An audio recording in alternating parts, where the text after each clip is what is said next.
Entonces, listo, iniciamos. Entonces, creo que ya nos estamos preparando para iniciar. Muy pendientes.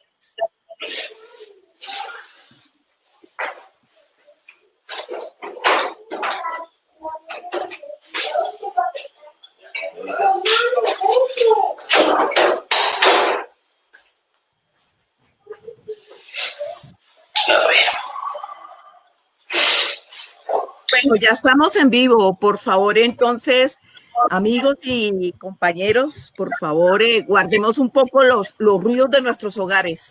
Los ruidos de nuestros hogares, que ya estamos en vivo.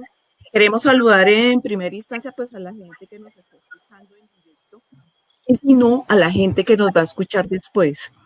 Les agradecemos muchísimo su disposición para escucharnos y, por supuesto, este es un programa que tiene mucho que ver con el programa radial dialógico.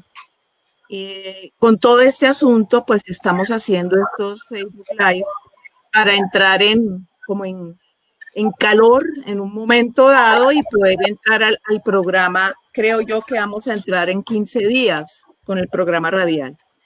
Bueno, compañeros, muchas gracias por estar participando. Lo primero que vamos a hacer antes de hablar de esos derechos humanos para los enfermos mentales, por favor, preséntense. Entonces, no sé si iniciamos con Carlos Londoño. Por favor, Carlos. No, profe, muchas gracias. Carlos Andrés Londoño. Ajá. No te escuchamos. Ahora sí. No te escuchamos. Porque ya le quité el... ¿Aló? ¿Ahora sí? Ahora sí, ahora sí. Entonces... Bueno, buenas tardes. Mi nombre es Carlos Andrés Londoño, soy psicólogo egresado de la Universidad Nacional. Hace unos 5 años tuve el privilegio de ser estudiante de la profesora Mafiol en la especialización en consultoría en familia y redes sociales en La Salle. Durante este año trabajé con los servicios de teleorientación. Al principio de año trabajé con la línea 106, la línea de salud mental de Bogotá, y desde el mes de abril hasta el mes de agosto trabajé como teleorientador en la línea 192, en la opción 4, que es el componente de salud mental. Eso es como, a grandes rasgos, mi experiencia más reciente, profe. Y de nuevo, gracias por la invitación. Carlos, muy amable por aceptar. Vamos a darle entonces la palabra a Freddy Mauricio Escala. Bueno, muy buenas tardes. Como lo dices, pues mi nombre es Freddy Mauricio Escala. Yo soy psicólogo de la Universidad Manuela Beltrán, especialista en psicología clínica de la Universidad Católica. También soy administrador en salud de la Universidad Javeriana. He trabajado como psicólogo en los centros especiales de Cibaté. Coordiné el departamento de psicología de la Clínica San Juan de Dios de Chía. He sido pues psicólogo en la Clínica Nuestra Señora de la Paz y actualmente soy el gestor de apoyo asistencial y servicios ambulatorios de la clínica. Coordino las sedes ambulatorias y coordino también el programa de cárceles para la atención en salud mental de algunos establecimientos de orden nacional. Ok, Frey, bienvenido, qué gusto saludarte. Vita, preséntate entonces tú ahora. Bueno, mi nombre es Vitaliano Gamba, mucho gusto a todos, qué rico que me hayas vuelto a invitar. Bueno, soy psicólogo de profesión, egresado de la Universidad Konrad Lorenz, soy magíster en psicología jurídica, hago evaluaciones en salud mental para personas que estén inmersas en contextos judiciales. Y soy docente universitario en diferentes universidades. No sé, tenemos un ruido ahí, no sé de dónde se está, pero bueno, igual nos vamos acoplando mientras esta parte técnica nos ayuda. Bueno, iniciemos. Esta invitación, amigos, la he hecho y me alegra muchísimo contar con ustedes para reflexionar un poco sobre la legislación en salud mental y más en Colombia. Estuve revisando un poco lo que propone la Organización Mundial de la Salud y resulta que me encontré con un documento que la Organización Mundial de la Salud publicó en el 2003, es decir, 10 años antes de la Ley de Salud Mental en Colombia.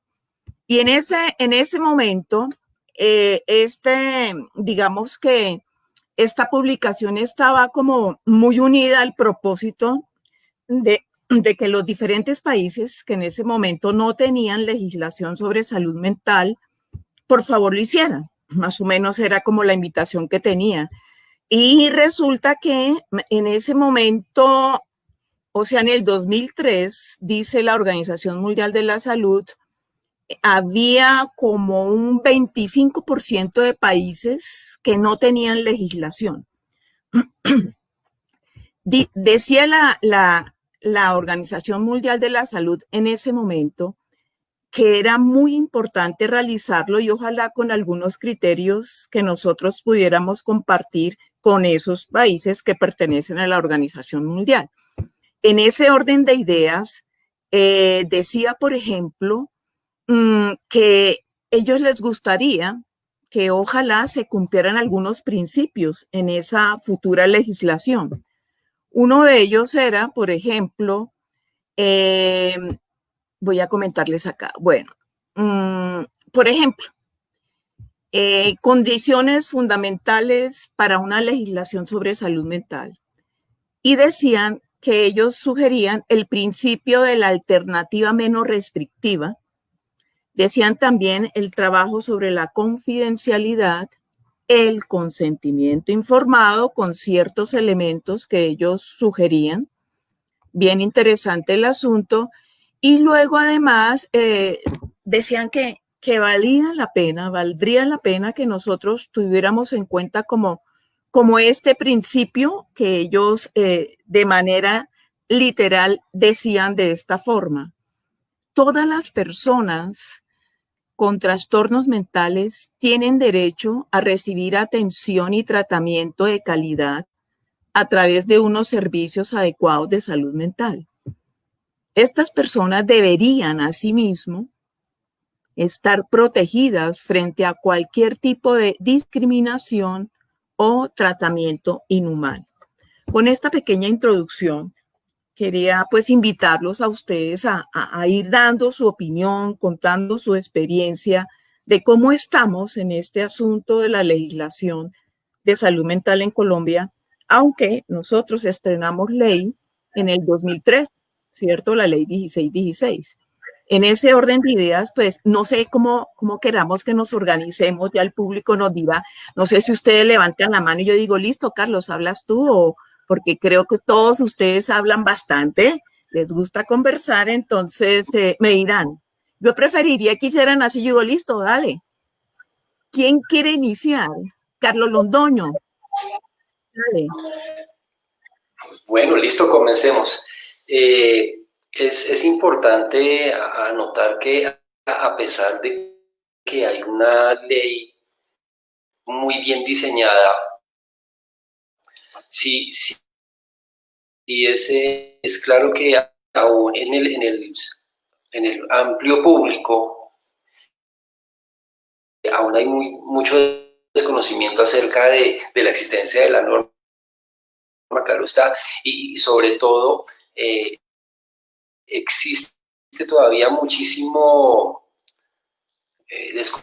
desconocimiento, muchísimo temor y muchísima desconfianza frente al tema de salud mental. Sigue siendo un tabú y bajo esas circunstancias los esfuerzos que estamos haciendo en los diferentes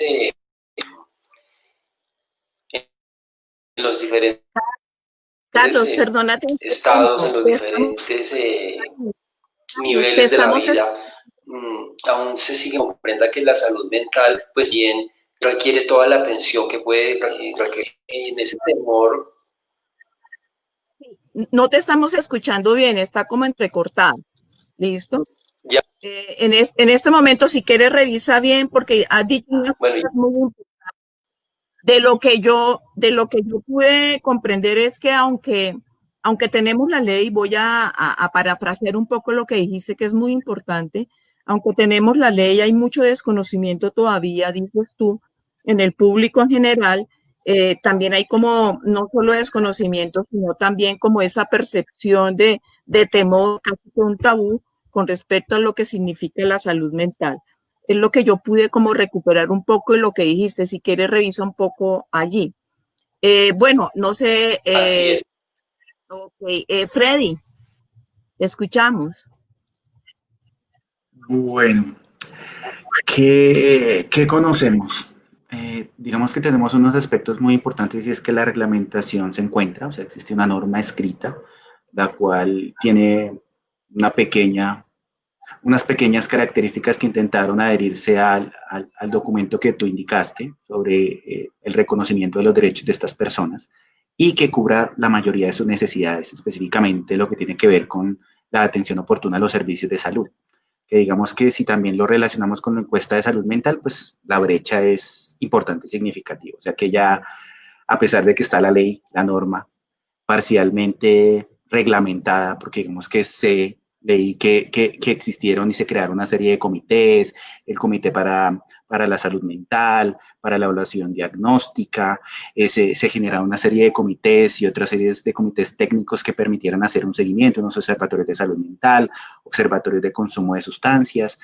Sé que de alguna otra forma dentro de la agenda pública está la salud mental. Entonces, por eso está el Plan Decenal de Salud Pública y en ese Plan Decenal hay algunos aspectos importantes en relación a lo que es la promoción y la prevención en relación a salud mental, aunque siempre están los objetivos, nunca está el cómo. Entonces, eso hace que sea un poco difícil abordar estos temas y a veces las actividades que desarrollan a veces sí dan cuenta del final de la política. Entonces, sí sé que también existe, y siempre lo hemos tenido, el estigma general, como lo dice Carlos. Entonces, cuando uno va a decir, voy al psicólogo o voy al psiquiatra, pues uno prefiere decir que va al internista, que es algo un poco complejo para todas las particularidades. Y pues si no, pues va a un descanso. Digamos que hablar abiertamente de la enfermedad mental es un estigma constante. Y lo mismo, cuando dices que vas a ir a una clínica de salud mental, pues también genera una serie de barreras y eso hace que de alguna u otra forma no se normalice la enfermedad mental como el resto de las enfermedades que podemos llegar a padecer.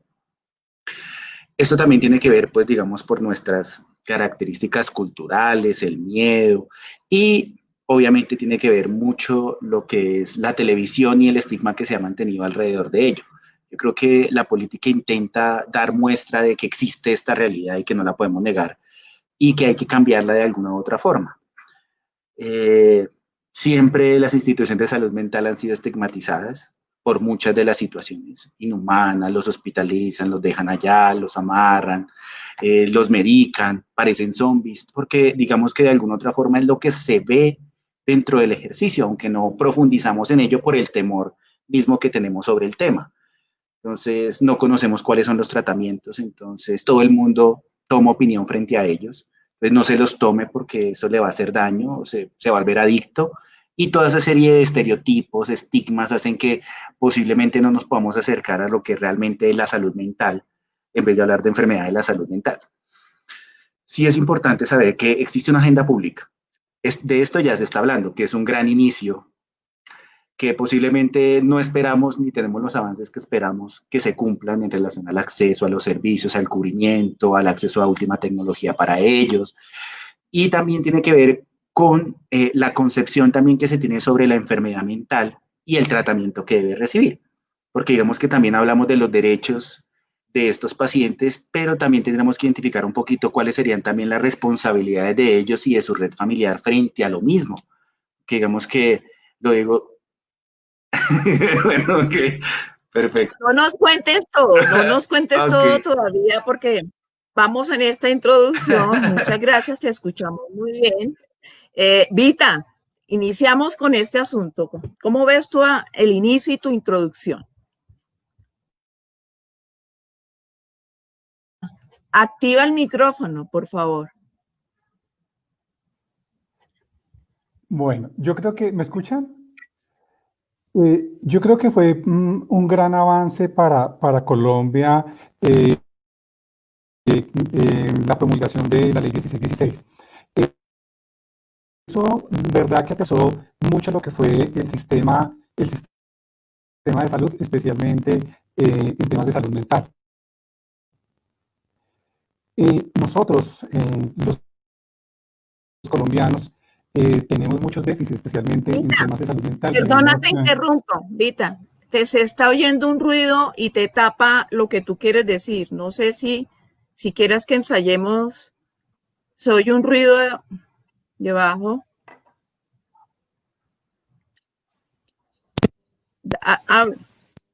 Mejor. ¿Se escucha mejor? Mejor. Sí, ¿No se escucha mejor? mejor? Sí. Voy a quitarme los audífonos Mejor. A ver si se escucha Muy mejor. Bien, sí. ¿Sí? Desarrolla tu idea. Bueno, vamos a dejarlo sin audífonos. Decía que fue un gran avance la promulgación de la ley 1616 en temas de salud mental, porque dio por lo menos herramientas que durante muchos años, digamos, no se tenían. Y efectivamente dio unos parámetros para que se arrancara en la protección de las personas que de una u otra manera ven afectada su salud, especialmente, como decía el doctor Freddy, donde en estos ambientes es muy difícil de socializar, muy difícil de, digamos, de tratar. Entonces la ley, digamos, que dio herramientas de arranque para que se pudiera avanzar, por lo menos en esta etapa de los tratamientos y la atención a las personas que tenían algún tipo de esta problemática. Pero también ha sido un arranque lento, un arranque que ha ido muy, muy despacio, porque pues para nadie es un secreto que esto es muy costoso. Este tipo de enfermedades y este tipo de tratamientos que son también lentos, digamos, en su recuperación, le generan un costo al Estado, le generan un costo, digamos, a la nación, y eso, en mi parecer, hace que los procesos sean demasiado lentos. Pero bueno, ahí vamos, digamos, en ese desarrollo. Por ahora creo que ha sido uno de los grandes logros que Colombia tiene, independientemente de la lentitud que llevemos realmente, ya el hecho de que se esté atendiendo y se haya abierto, digamos, el sistema de salud ha sido una noticia muy buena para los colombianos. Ok, muchas gracias, Vita. Al final se te oyó mejor. Se oyó muy bien, quédate quieto, ni siquiera te muevas, por favor. Ok, bueno, ya hemos tenido, digamos, esta introducción y paramos a Freddy, porque si no, Freddy nos cuenta todo. No, con calma vamos. En ese orden de ideas, nosotros podríamos decir que tenemos 7 años de una legislación. ¿Cómo creen ustedes que están esos derechos humanos en la actualidad? Digamos, no sé, si puedan contar con casos, por supuesto sin mencionar, sino cuál es esa, no sé cómo explicarme, como amparados en la ley, cuál es ese artículo como que más nos sustenta en la experiencia misma de la cotidianidad. No sé si quieras empezar, Carlos. Bueno, pues precisamente ya estoy aquí echando un vistazo a la norma. Hay una cosa importante y es, bueno, ya lo había mencionado hace un momento, y es el temor que aún existe de hablar sobre salud mental o de enfermedad mental. Entonces, en ese escenario, creo que lo que hacemos los diferentes profesionales en las entidades de salud es bien importante, porque contamos con una herramienta, contamos con un mapa que orienta las intervenciones, y a partir de ahí nos movemos para prestarle a las personas el servicio que necesitan, ¿no? Entonces me parece que esos primeros impulsos que nosotros estamos dando, no solamente desde la consulta externa o en temas de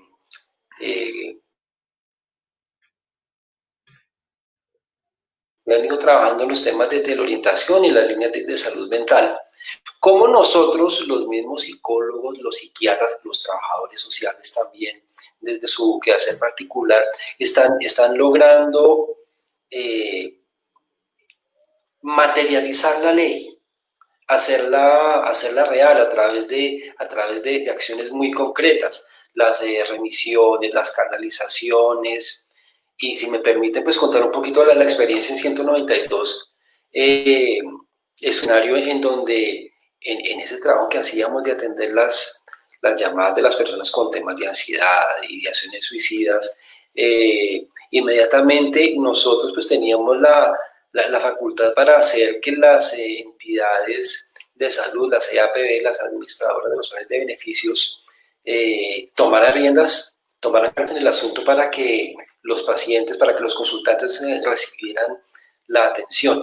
Y afortunadamente pudimos constatar que las EPS, como las conocemos generalmente, sí dan respuesta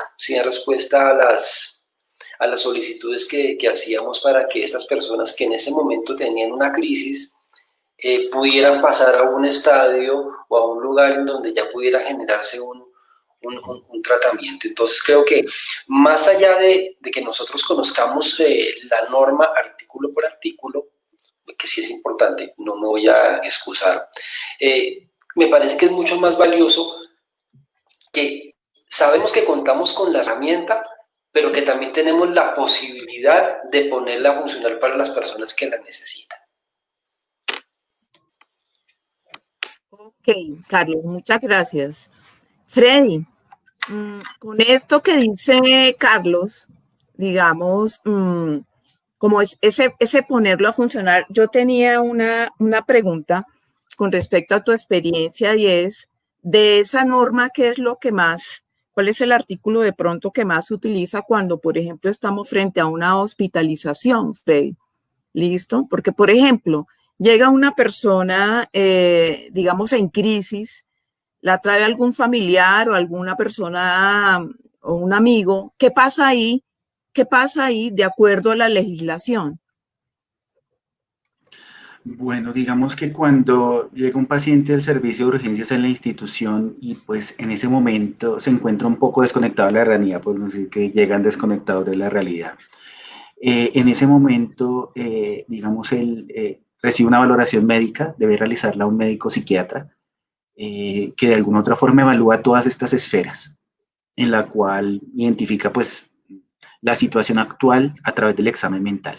A través de ello define la hospitalización. Obviamente, si el paciente en esos momentos no está en la capacidad de consentir la hospitalización, digamos que se utiliza el apoyo del acompañante en este caso, preferiblemente un familiar muy cercano, que firme y apoye ese consentimiento informado.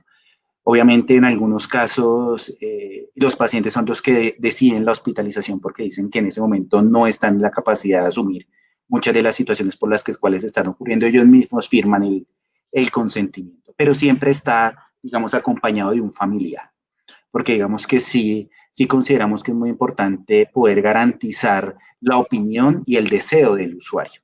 Eso digamos que es muy importante intentar mantenerlo, pero también se definen esos criterios de si la persona en esos momentos sigue siendo un riesgo para sí mismo o para otros, que es uno de los, digamos, una de las características por las cuales se define una hospitalización.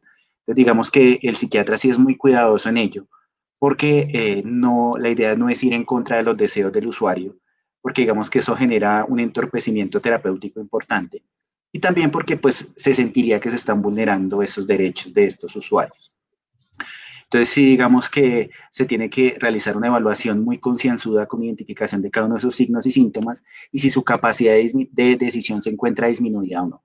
Cuando eso ocurre, digamos que el psiquiatra se vuelve como el tutor en esos momentos para ayudar y apoyar a tomar esa decisión y lo hace con apoyo de la familia.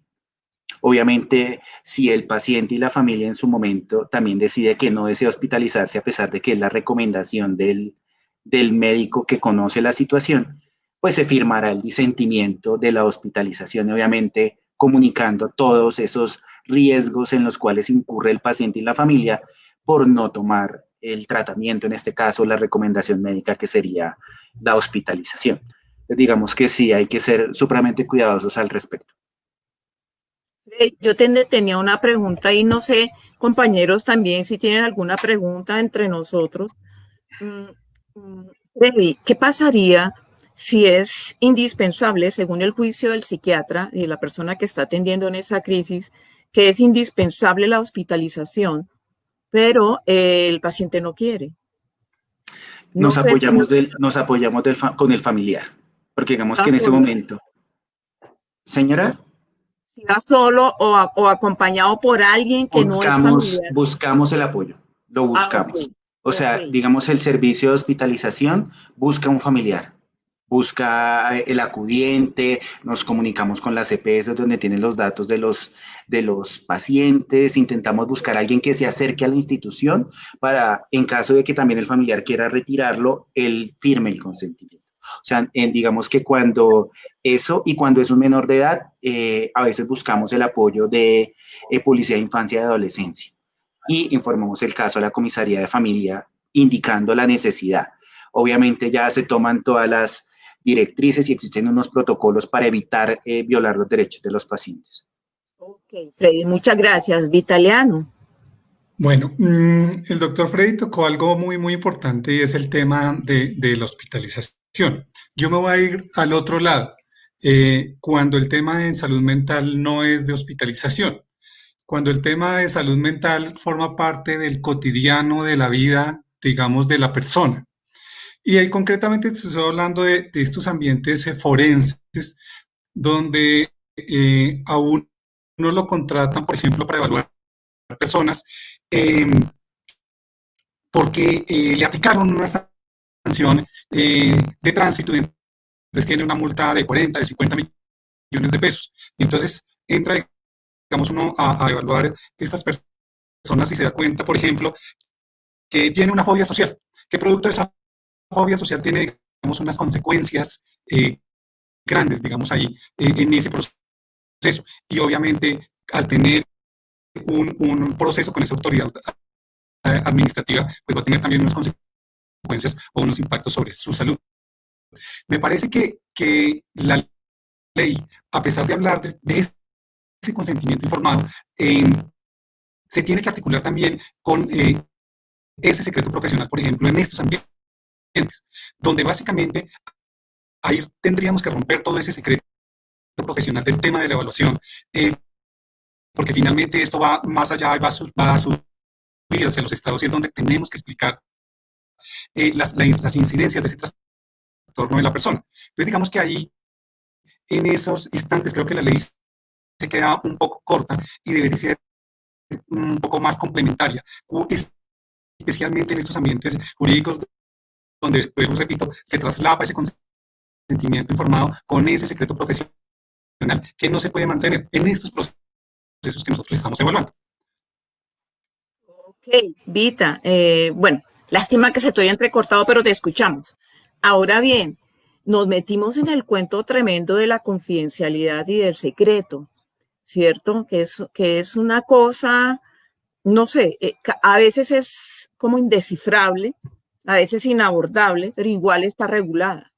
Entonces, en ese orden de ideas, nos toca casi que tomar decisiones para evitar una demanda ética y además una demanda legal. Respecto a ese tema que tú estás colocando, Vita, no sé si seguimos en el mismo orden. Carlos, ¿qué opinas de esto que han dicho nuestros compañeros? Sí, en primer lugar, pues hay que destacar, y tomando las palabras de Freddy, el contacto con una persona cercana al enfermo. Y bueno, y en primer lugar, pues tratar siempre como de orientar al consultante que está en crisis, tratar de hacer todo el acompañamiento, todo el ejercicio de convencimiento y de mostrarle todas las alternativas y todas las consecuencias que pueden darse en el caso del desencadenamiento de una crisis violenta, ¿no? Entonces, en ese momento, en esa situación de crisis en donde hay que tomar decisiones rápidas, el apoyo de todo el equipo que está atendiendo la crisis es fundamental. Y sobre todo, darle también al paciente, en la medida de lo posible, a la persona que está en crisis, la posibilidad de que también sea un elemento que tome decisiones y que tome decisiones orientadas principalmente a preservar su vida y evidentemente a preservar la vida de otros, sobre todo cuando existen estas crisis violentas que pues en algunas ocasiones también pueden requerir ese tema de la inmovilización que ha sido tan criticado, pero que desafortunadamente hay ocasiones en donde hay que hacerlo. Freddy, gracias, Carlos. Yo estaba pensando alrededor de todo lo que estamos conversando ahora, estaba pensando que nosotros nos guiamos para hacer esos. Tienen una pregunta, hay una pregunta acá. Esteban Riaño, muy buenas tardes. Dice, si la persona no cuenta con EPS, ¿quién se encarga de atender este tipo de urgencia respecto al ejemplo que el señor Frey Escala dice? No sé, Frey, si quiera responder esa pregunta. Gracias. Bueno, inicialmente la atención de urgencias no discrimina a asegurado. O sea, tú puedes acercarte a cualquier punto de atención por una atención de urgencias y te tienen que atender. En salud mental, en la clínica, atendemos independientemente del asegurador. O sea, si estás asegurado, es SISBEN, no tienes ningún tipo de vínculo con una EPS o una IPS o has cotizado, no hay necesidad. Te puedes acercar a la institución y tienen que recibir la atención. Obviamente, estos pacientes son cubiertos inicialmente por el fondo del distrito y en caso de dado, pues tendrás que te afiliarán a una EPS subsidiada en caso de que no tengas aseguramiento. Entonces, digamos que no hay ninguna posibilidad de no atención por no estar vinculado al sistema de seguridad social en salud. Ok, Frey, muchas gracias. Muchas gracias. ¿Sí?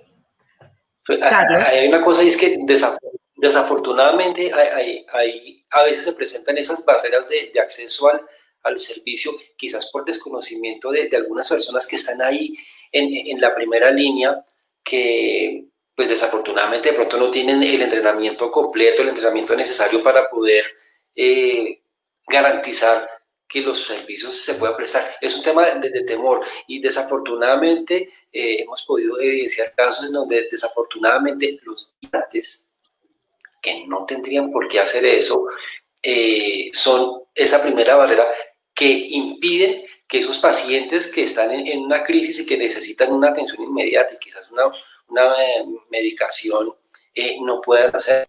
Entonces ahí yo creo que sí es importante ese tema del entrenamiento, de la capacitación, la inducción y la reinducción permanente a todos los equipos que hacen parte de esos equipos más grandes de salud, que no solamente son los auxiliares de enfermería, las trabajadoras sociales, los psicólogos, psiquiatras, sino que también los vigilantes, incluso las personas de servicios generales, deben hacer parte de esa cadena que debe propender por una buena calidad del servicio, que en últimas lo que quiere es la estabilización del paciente y su mejoría, no solamente para él, sino también para las personas que están compartiendo.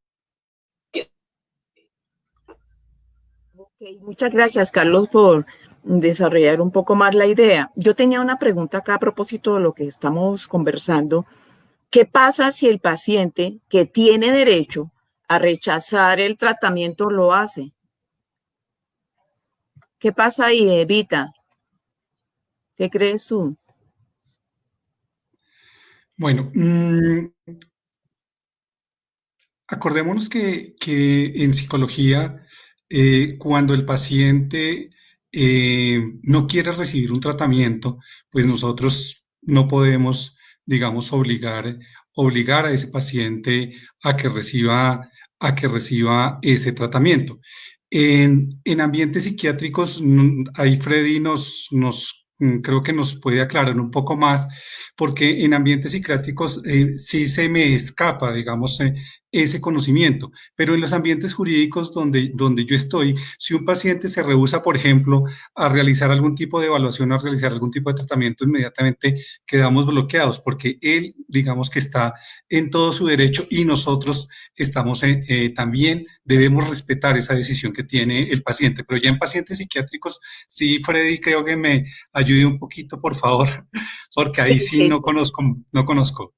Sí, ahí se intenta pues inicialmente respetar digamos, la opinión del paciente. Hay unos trastornos mentales severos que digamos que hay que verlos de otra forma, en donde sí hay un mayor riesgo para sí mismo, para otros, la comunidad y la familia. Entonces digamos que ahí sí lo que decimos, nos apoyamos en la red familiar para la toma de esa decisión. Inicialmente, ¿qué hacemos? Obviamente buscamos inicialmente estabilizar al paciente para que vea la posibilidad de tomar esa decisión. ¿Sí? No lo podemos hacer en plena crisis o en pleno episodio psicótico, porque digamos que en ese momento la conciencia está totalmente alterada y el juicio del raciocinio están totalmente desviados o debilitados. Entonces, el tomar una decisión frente a un tratamiento en esas circunstancias no es válido, digamos, no es lo más aconsejable. ¿Qué se hace? Obviamente se reúne la familia, se buscan los vínculos más cercanos para la toma de la decisión. Después de que el paciente se estabiliza, buscamos nuevamente ese acercamiento para evaluar la posibilidad de la suspensión o no del tratamiento. Hay otros que digamos que no son esos trastornos mentales severos, que digamos que son los que más como preocupación nos da. Pues claro, es un episodio psicótico donde está totalmente desconectado, pues ahí la capacidad de decisión frente a ello está totalmente alterada. Pero también tenemos otros, por ejemplo, con unas depresiones leves o moderadas que pueden recibir un tratamiento posiblemente no farmacológico y prefiere específicamente la psicoterapia, es posible hacerlo. O en algunos pacientes con consumo de sustancias donde quieren dejar de tomar o regularse con otro tipo de sustancias o de los medicamentos, también se puede hacer. Entonces, digamos que sí hay que evaluar cada uno de los casos porque no en todos no es posible decirle, bueno, nos vemos cuando le vuelva a dar la crisis, no, porque sabemos que hay unas consecuencias. Y cuando realmente tanto el paciente como la red familiar deciden no tomar el tratamiento, pues digamos que esto es una relación compartida y esto es una relación en los cuales se toma una decisión en conjunto con el paciente, la familia y el profesional y se firma el disentimiento y se les explica todos los riesgos, porque eso es muy importante, que ellos conozcan los riesgos de no el tratamiento, que existe el riesgo de muerte en caso de una depresión mayor y que hace un intento de suicida, existe el riesgo de muerte, que si por ejemplo es un paciente con unos delirios de persecución que progresivamente corre por todas las calles sin medir tráfico, existe otro riesgo de que ese paciente sin supervisión puede realizar o cometer algunas situaciones particulares, o en algunos pacientes que si usted no tiene cuidado le va a acabar con las tarjetas de crédito. Entonces también tenga mucho cuidado con ello. Entonces digamos que independientemente, lo más importante es la información para poder hacer una toma adecuada de decisiones. Entonces digamos, dentro de la relación terapéutica es el aspecto supremamente importante en decirles, este es el diagnóstico, estas son las posibilidades de tratamiento, porque no es únicamente una, podemos ir desde la psicoterapia y en algunos hasta el TECAR, la terapia electroconvulsiva. Entonces, sí, digamos que podemos hacer toda una serie de aspectos importantes, pero todo de acuerdo a la comunicación. Frey, ahorita hablamos de la terapia electroconvulsiva. ¿Listo? Ok. Ahora, Carlos, te quiero hacer una pregunta como para cerrar este tema a propósito de que la persona quiera o no quiera. Digamos, en la experiencia que tú tuviste trabajando a través del teléfono, de la telepsicología, si una persona llama que no es el mismo paciente, sino es un familiar o un amigo, porque el paciente no se quiere comunicar, ¿cómo es el asunto ahí? Digamos, si han recibido ese tipo de llamadas. Se reciben con mucha frecuencia. Voy a hablar de la experiencia de 106 y de 192. En 106 hay una limitación y es que desafortunadamente los psicólogos no podemos llamar a los usuarios del servicio. Digamos que esa es una limitación que desafortunadamente Línea 106 aún tiene. Ojalá cambien esa forma de actuar. En 106, sobre todo por el canal de WhatsApp, recibí en alguna ocasión una comunicación vía WhatsApp de un señor de México que estaba muy preocupado por un amigo que tenía y ya estaba mencionando que se quería despedir, que se quería ir, y Él inmediatamente buscó en internet, nos encontró la línea 106 y bueno, nosotros no nos podemos comer. La línea 192 era muchísimo más de las personas preocupadas por un amigo, por un familiar que podía estar pasando por alguna situación, podía la llamada y hacer la intervención.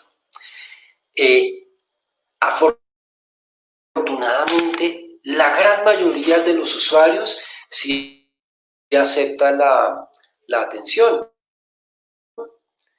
Lo primero, pues un ejercicio de indagar qué es lo que está pasando, cuál es el motivo de la consulta, escuchar ampliamente al consultante y ya pues empezar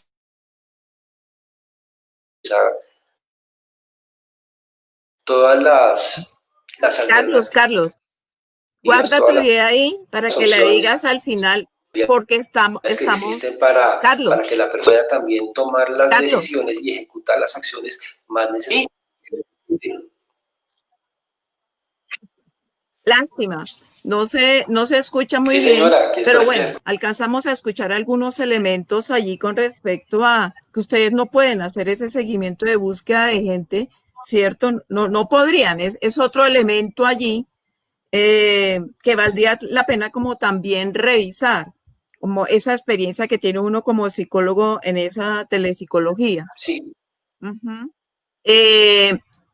Hay una cosa mientras... Amplío un poquitico, voy a mirar un poco. Es que mejora un poco tu audio. Dale. Yo te aviso cómo se oye.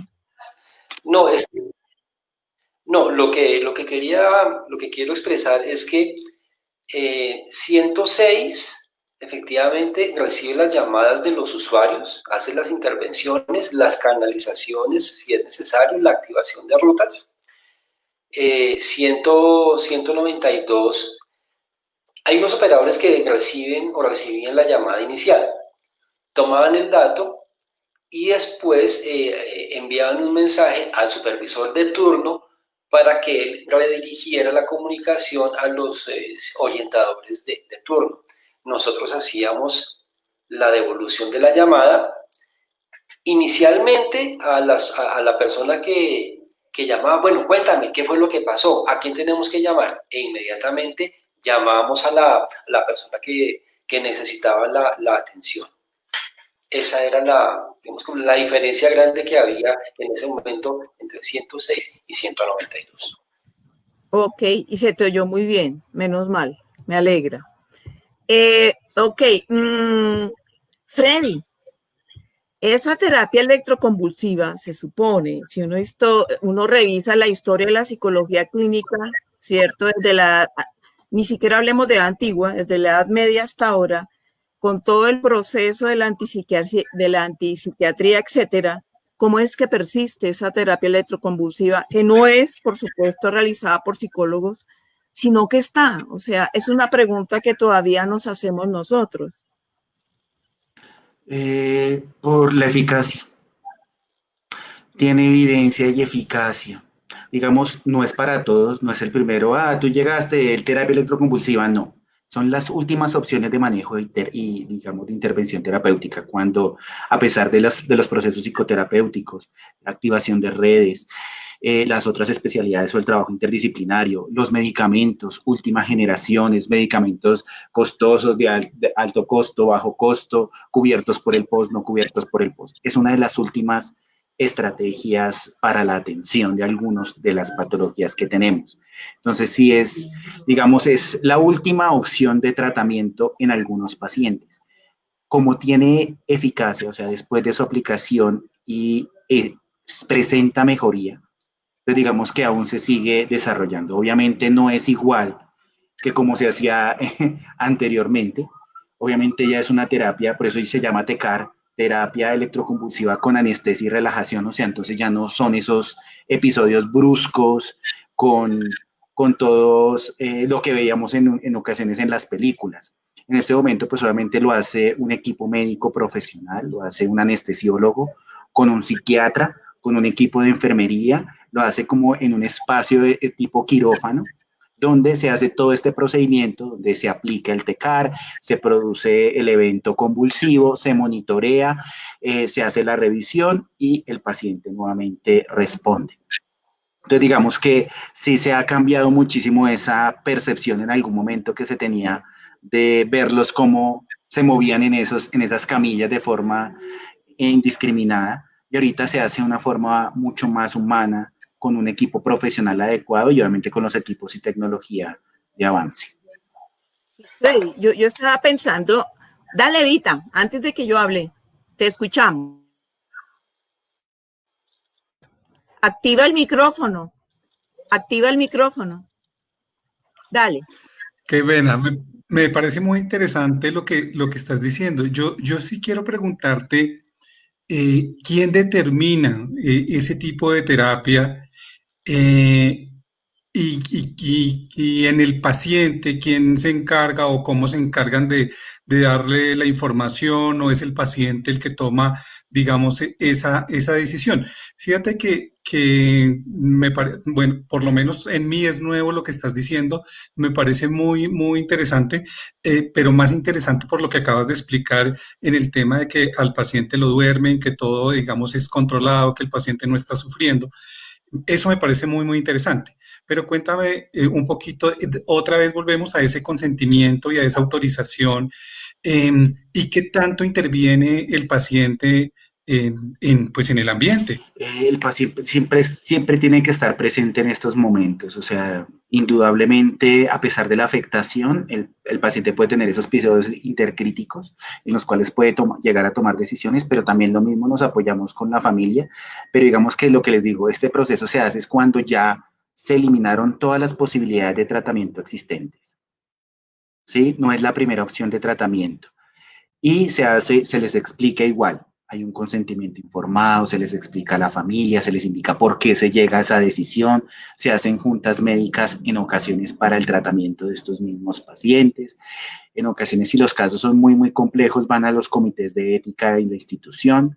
Entonces, digamos que todo esto se toma de forma consensuada. O sea, nosotros no podemos, ningún profesional ordenaría el tratamiento sin poder justificar anteriormente todo lo que ya hizo para poder solventar la estabilidad del paciente. Freddy, yo tengo allí, y no sé si Carlos quiere hacer alguna pregunta a propósito de eso, y fíjate que de esta legislación de que hemos conversado hoy, tomamos ese asunto del consentimiento informado muy ligado a lo que son los derechos humanos. Ahora, si están aplicando esta terapia electroconvulsiva, tiene de base toda, digamos, un enfoque biologicista de lo que sucede en los trastornos mentales, ¿cierto? Y por otro lado, también está pensando qué tipo de cambios se espera, por supuesto, con este enfoque biológico con respecto a lo que pasa con los trastornos mentales. ¿Qué es lo que se espera a través de esta terapia? Esa es una parte del tratamiento, porque digamos que el tratamiento sigue siendo integral y interdisciplinar. Entonces, digamos, esa es una pequeña parte, porque digamos que el resto del tratamiento con familia, pareja, adherencia al tratamiento, el proceso de psicoterapia sigue acompañándose dentro del proceso, no es el único que se realiza. Digamos que intentamos no atomizar el paciente frente a esta es la única mecanismo y estrategia, no.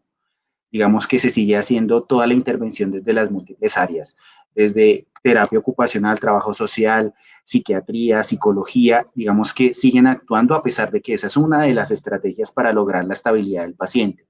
Obviamente psicología, trabajo social harán intervención con familia, porque si el paciente en ese momento no está en condiciones de recibir una atención psicoterapéutica, nos centramos en la familia, en modificar aspectos, en mejorar el sistema familiar.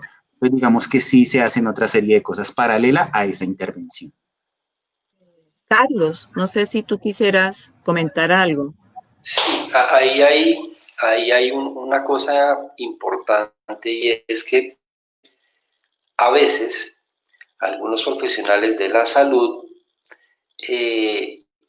no se involucran de una forma muy profunda en el asunto de la enfermedad mental con el sistema familiar. Me explico.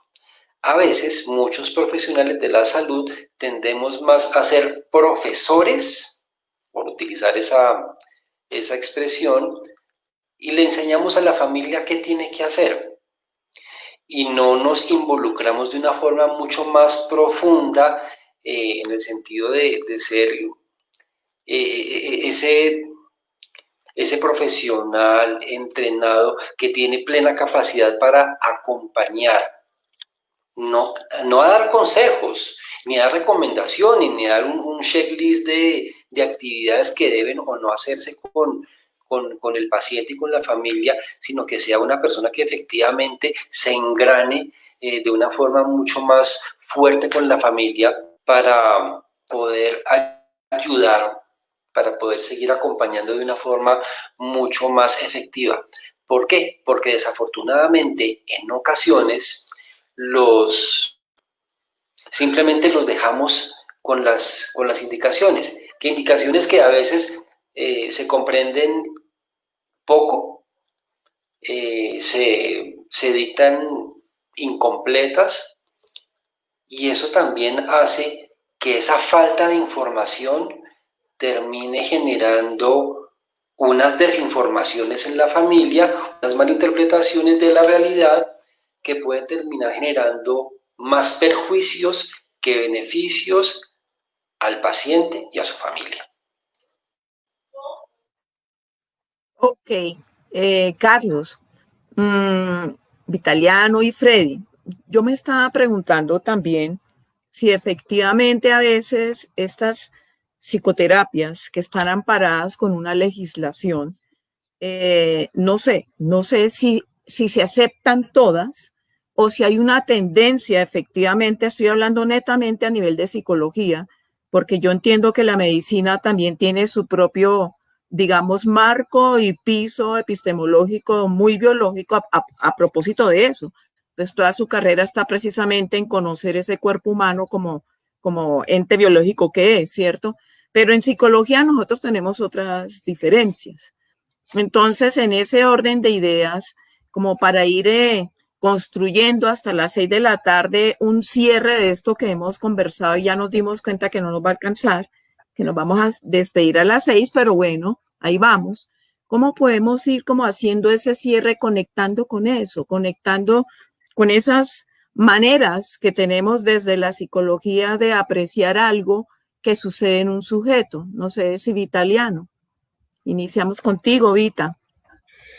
Bueno, yo apoyo lo que dice Carlos y voy a retomar sus palabras ahorita, y es que nosotros en el ejercicio de la psicología sí tenemos que involucrarnos un poco más. Carlos decía, mire, nosotros le enseñamos a la familia cómo manejar, hacer determinado tipo de el tratamiento, pero nunca nos involucramos un tanto con las personas en el tema de la salud mental. Entonces nos toca ceder un poco, involucrarnos un poco y ser buenos en nuestra técnica, en lo que nosotros, digamos, estamos haciendo para lograr que la persona modifique determinados tipos de comportamiento. Y obviamente este no es un trabajo que hacemos los psicólogos solos, sino es un trabajo que es netamente interdisciplinar. Necesitamos de otros profesionales para lograr ese cometido. Pero inicialmente pienso que debemos reconocer las fortalezas que nosotros tenemos y reconocer al paciente en tema de salud mental. Ok. Freddy. Bueno, digamos que ya algo importante es que ya parecemos parte del sistema de seguridad, o sea, aparece la consulta psicológica dentro de los paquetes de servicios. Entonces, digamos que ya hay una primera apertura de que pues, la atención psicológica tiene evidencia y por consiguiente es un servicio de salud que puede recibir un usuario. Digamos que eso es claro e importante. Cuando empezamos a hablar de las posturas o las estrategias, ahí es donde empezamos a mirar qué podría encajar allí y qué no. O sea, podemos ver que hay una serie de estrategias que uno diría no son las más adecuadas para atender o que tuviera un impacto dentro del usuario, o que esto realmente sí tiene un sustento teórico epistemológico que ha sido desarrollado a través del tiempo y tiene una eficacia, una eficiencia, y que ese paciente va a beneficiarse Digamos que ahí es donde empiezan las discusiones al respecto. Sabemos que sí hay muchas cosas que uno puede empezar a leer, escuchar, o personas que se acercan, y uno dice, lo hace un psicólogo, pero uno lo ve y no es nada psicológico. Entonces, donde no tiene una postura, una epistemología, no hay un punto de partida, no hay una historia, no hay unos creadores, no hay evidencia, no hay tratamientos. Entonces, digamos que ahí es donde sí sé que hay una parte ética importante frente a ello, pero también tiene que haber una formación y una regularización de esos tipos de tratamientos e intervenciones.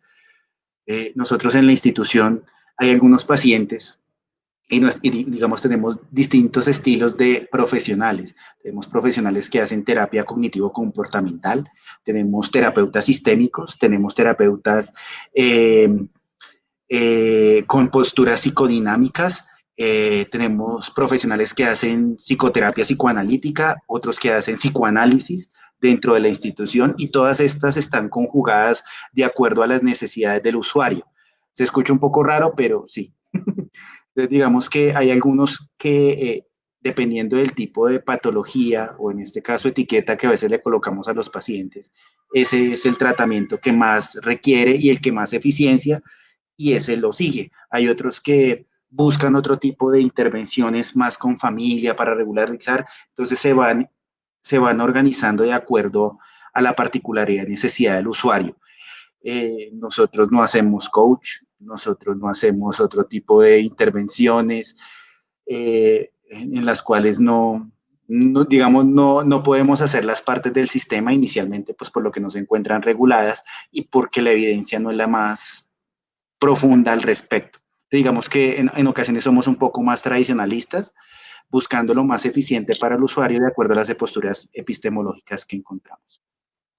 Sí. Carlos, mientras prendo la luz, ve hablando, por favor. Me quedé a oscuras acá. Dale, te escucho.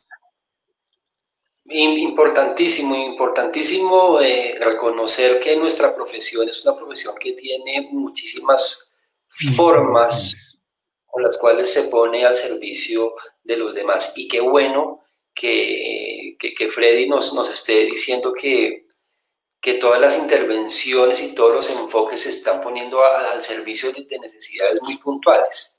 Entonces, miren que desafortunadamente a veces los mismos colegas tendemos a demostrar nuestros celos negativos, esos celos malucos. No, es que tú eres comportamental y tú eres sistémico, entonces... y se empiezan a formar esas discusioncitas medio ridículas que solamente sirven para enemistar psicólogos. Pero cuando hay un ejercicio concreto, cuando hay un ejercicio que se pone al servicio del consultante, de su familia y de todos los niveles que están alrededor de él, es una cosa maravillosa. Y ahí es donde dice uno, bueno, pues hasta la terapia electroconvulsiva no sabe funcionar, ¿cierto? Porque si sirve, pues hay que ponerlo al servicio del consultante, evidentemente. Ok, Carlos, muchas gracias. No estoy de acuerdo con la terapia electroconvulsiva realmente. Creo yo que no se sabe qué tipo de cambio se busca. ¿Sí? No sé si es controlar al paciente, no sería un objetivo para él, sino para mí, de pronto para yo tratarlo mejor, no sé. Ahí hay cosas como para seguir conversando, ¿sí? Seguir conversando. Tenemos, ya prácticamente estamos en el cierre. Bueno, en primera instancia, antes de que se acabe el tiempo, quiero volver a agradecer a cada uno de ustedes la presencia acá en este Facebook Live de reflexiones sobre esa legislación sobre salud mental. Invitarlos, lo voy a seguir invitando, ya sea por digamos que por esta técnica del Facebook Live o el programa radial que le vamos a avisar a nuestros personas que nos escuchan. Vamos a volver también al programa radial. Nosotros subimos los audios del programa radial también al Face, o sea que siempre estamos conectados. Bueno, no sé, si quieran decir algo adicional como para hacer su propio cierre de este ejercicio. Ya yo hice mi propio cierre con el agradecimiento hacia ustedes, los escucho. Iniciemos por Vita, entonces. Bueno, yo quiero decir que en el ejercicio de la psicología y en el ejercicio, sobre todo el tratamiento en salud mental, eh, debemos hacer un muy buen esfuerzo. No importa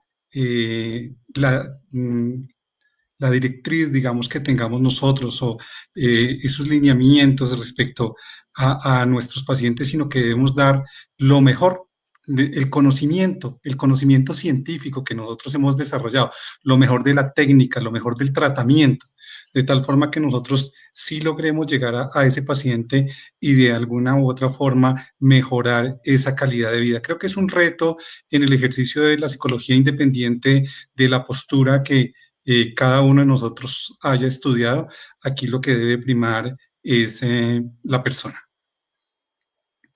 Muchas gracias, Vita. No sé, ok, nos están dando las gracias por este conversatorio que les ha resultado muy importante. Gracias, Liliana. Un abrazo, colega. Carlos, tu oportunidad de despedida y con esa frase así final. Nuestra vida se ha dedicado al servicio de los demás y lo hacemos con gusto. Y por eso estos espacios que usted nos ha propuesto, profe, son tan valiosos, porque quienes nos ven van a darse cuenta que existimos personas que tratamos de hacer lo mejor por los demás y que ojalá eso también sea un motivo de inspiración para que se sigan animando con esta profesión tan bonita que hemos elegido. Y a quienes no son psicólogos, pues que sepan que aquí estamos a su disposición y que también los vamos a necesitar para que podamos hacer grandes cosas por los seres humanos. Gracias, muchas gracias, Carlos. Freddy. Bueno, dejo abierta la invitación y es que necesitamos buscar ayuda, busquémosla. Necesitamos eliminar ese tabú frente a la enfermedad mental y hablar de ella.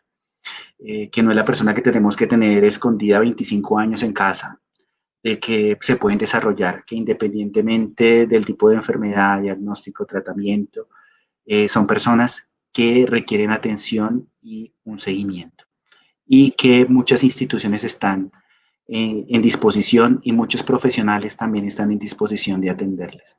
Busquen la ayuda, hay muchas rutas, espacios, como lo decía Carlos, hay líneas, están las instituciones, busquemos ayuda. No lleguemos al final, ya cuando todo ha ocurrido y no podemos hacer mayor cosa. Muchas gracias, Freddy, Carlos y Vita nos están dando las gracias acá. Kelis Paola Iriarte, muchas gracias a ti también por escribirnos y nos vemos en otra ocasión, colegas. Van a recibirse mis mensajes e invitaciones, por supuesto, para seguir conversando. Un abrazo muy fuerte para todos y cada uno de ustedes. Muchas gracias. Muchas Hasta gracias. luego. Gracias. Muchas gracias.